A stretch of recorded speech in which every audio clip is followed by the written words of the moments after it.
नमस्कार दोस्तों, मैं धीरज कुमार एक्सेलेंट 2.0 में आपका स्वागत करता हूं।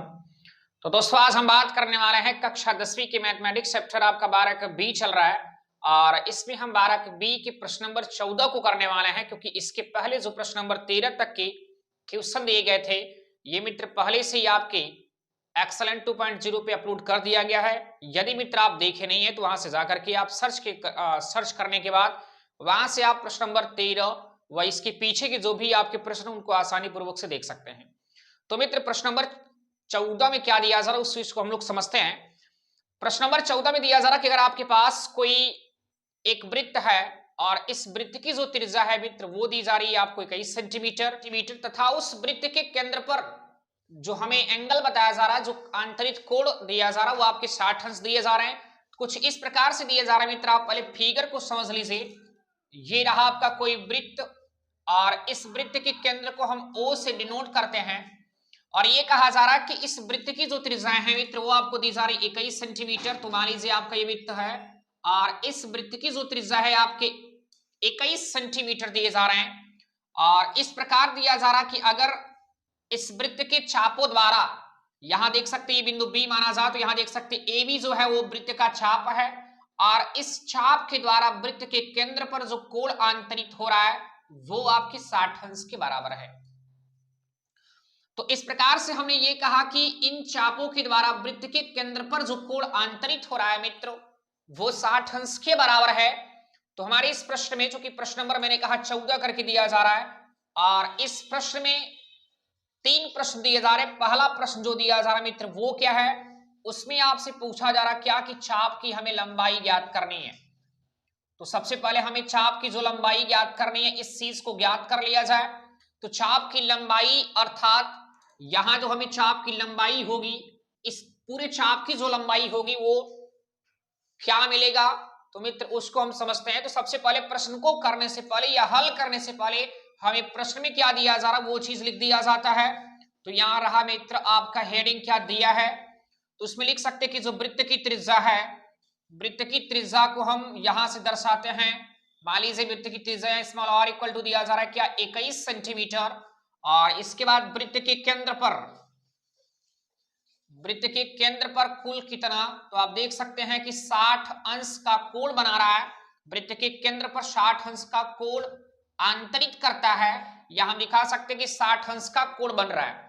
यदि हमें इस चाप की लंबाई ज्ञात करनी है तो चाप की लंबाई जो मित्र यहां पर मिलेगा वो इस चाप के द्वारा देख सकते हो या वृत्त की त्रिज्या के द्वारा इस प्रकार से त्रिज्यखंड जो बनेगा इस त्रिज्यखंड की लंबाई के बराबर मिलेगा। क्योंकि हम कह सकते हैं कि इस चाप, संगत चाप के द्वारा इस वृत्त की त्रिज्यखंड की लंबाई के बराबर होगा।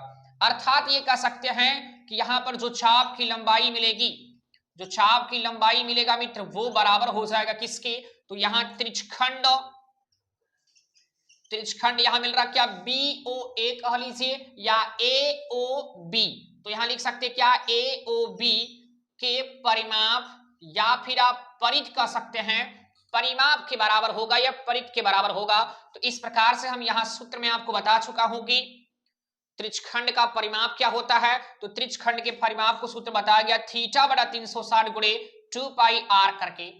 तो यहां यदि आपको नहीं दिखाई दे रहा तो मित्र यहां देखते थीटा की जो वैल्यू वो 60 डिग्री दी जा रही है, 60 बटे 360 और गुणे 2 कर लीजिए और पाई का मान आपको पता होना चाहिए क्या दिया जाता है 22 बटे 7 और आर की जो वैल्यू है वो 21 सेंटीमीटर है। या देखिए 0 से 0 कैंसिल आउट, 6 1 का 6 और 6 6 36 और 7 3 21, 3 1 का 3 और 3 दूनी 6 और 2 से 2 कट जा रहा है। तो हमें यहाँ जो चाप की लंबाई मिल रही है या चाप की जो लंबाई प्राप्त होगा वो आपको 22 सेंटीमीटर के बराबर होगा। तो इस प्रकार से मित्र आप देख सकते हैं प्रश्न नंबर 1 में जो चाप की लंबाई है वो आपके 22 सेंटीमीटर के बराबर होगा। अर्थात इस चाप AB के द्वारा यहाँ त्रिज्यखंड की जो लंबाई होगी उस चाप की लंबाई के बराबर होगा। तो यहां से मिल चुका आपको कितना 22 सेंटीमीटर। तो इस प्रकार से प्रश्न नंबर मित्र आपका 1 रहा। इसके बाद हम प्रश्न नंबर 2 को देखना चाहेंगे। इस प्रश्न में हमने कहा कि आपको 3 प्रश्न दिया जा रहा, तो प्रश्न नंबर जैसा कि आपने अभी तक 1 देखा, अब प्रश्न नंबर हम 2 को देखना चाहेंगे। तो प्रश्न नंबर 2 में यहां दिया जा रहा क्या मित्रों, आप देख सकते स्क्रीन पर आपको प्रश्न दिया गया था, वहां से आप पढ़कर समझ सकते हैं कि प्रश्न नंबर 2 में कहा जा रहा है कि संगत चाप का या संगत चाप द्वारा त्रिज्यखंड का क्षेत्रफल। तो हमें ज्ञात क्या करना है सेकंड क्वेश्चन में, संगत चाप द्वारा त्रिज्यखंड का क्षेत्रफल।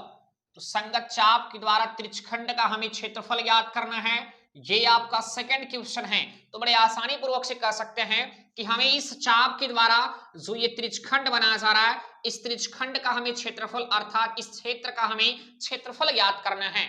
तो यहां मैं ये कह सकता हूं कि जो हमें प्रश्न नंबर 2 में अर्थात त्रिज्यखंड का क्षेत्रफल दिया जा रहा है, अर्थात आप दिखा सकते हैं क्या, यहां से AOB का अगर हम क्षेत्रफल ज्ञात करना चाहें तो यहां AOB जो है वो आपके त्रिज्यखंड के क्षेत्रफल के बराबर होगा, त्रिज्यखंड के क्षेत्रफल के बराबर होगा।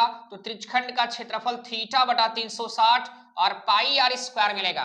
तो इस प्रकार से सूत्र आप देख सकते हैं कि थीटा बटा 360 गुणे पाई आर स्क्वायर। और मित्र आप ध्यान दीजिए कि थीटा की जो वैल्यू हो आपको दी जा रही 60 डिग्री और डिवाइड बाई 360 लिख सकते हो, पाई का मान 22/7 और आर की जो वैल्यू है वो 21 सेंटीमीटर है। तो क्या 21 सेंटीमीटर को आप या तो 21 का होल स्क्वायर लिख सकते हो और या मैं लिख सकता हूं मित्र क्या 21 गुणे 21, दो इस प्रकार से आप दिखा सकते हैं।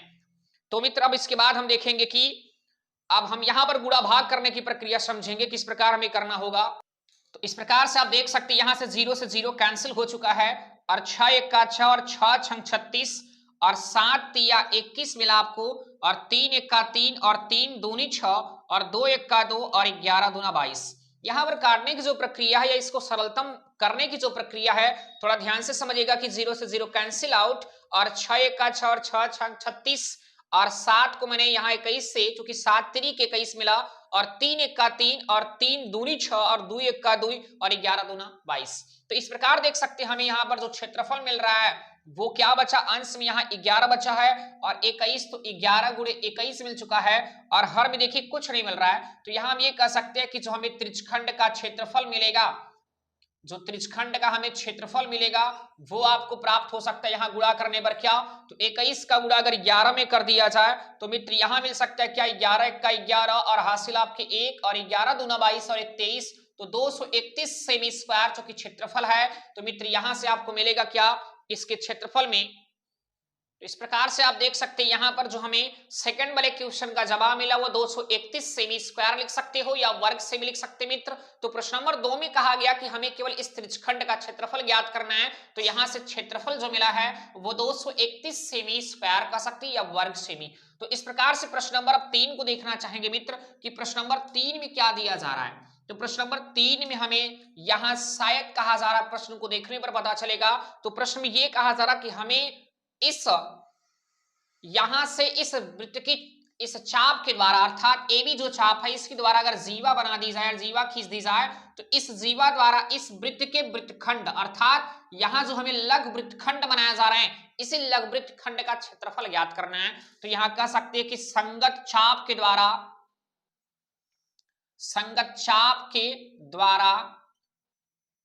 वृत्तखंड का क्षेत्रफल याद करना है। तो वृत्तखंड के क्षेत्रफल की अगर बात किया जाए मित्र तो यहां इनका जो क्षेत्रफल मिलेगा वो जो है वृत्तखंड का जो क्षेत्रफल है या संगत इस चाप का जो वृत्तखंड का क्षेत्रफल मिलेगा, मान लीजिए यहां पर कोई पॉइंट C मानते हैं तो हमें इस लघु वृत्तखंड का क्षेत्रफल ज्ञात करना है। तो लिख सकते हैं क्या BCA का क्षेत्रफल जो हमें मिलेगा वो आपके लघु वृत्तखंड के क्षेत्रफल के बराबर होगा। तो लघु वृत्तखंड का क्षेत्रफल के बराबर होगा। तो यहां देख सकते थीटा बटा 360 और गुणे पाई आर स्क्वायर माइनस कर लीजिए और यहां फार्मूला होगा 1/2 r square into sine theta मिल जाएगा।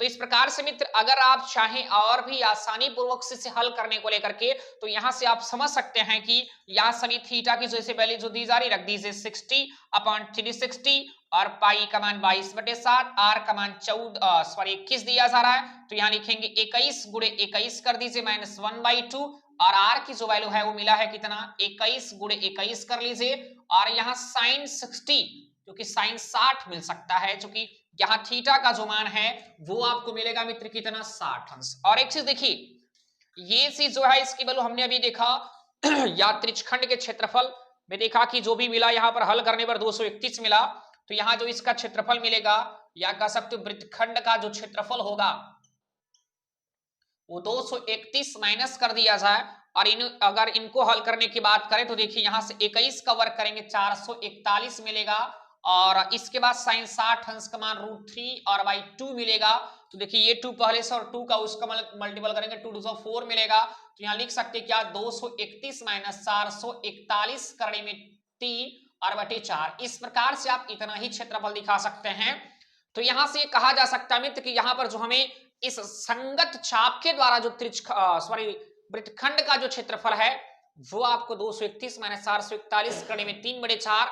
यदि इतना आंसर नहीं आ रहा तो करने 3 के मान को रखकर मित्र आप याद कर सकते। तो इस प्रकार से ये प्रश्न नंबर 14 जो था वो आपका पूरा हुआ। अब प्रश्न नंबर 15 जो है मित्र वो आपको अगले वीडियो में देखने को मिलेगा। तो यदि आप मित्र इस प्रश्न को लेकर बेहतर ढंग से अगर समझ चुके हैं तो मित्र आप चैनल को जरूर लाइक कीजिएगा और अपने मित्रों में शेयर कीजिए और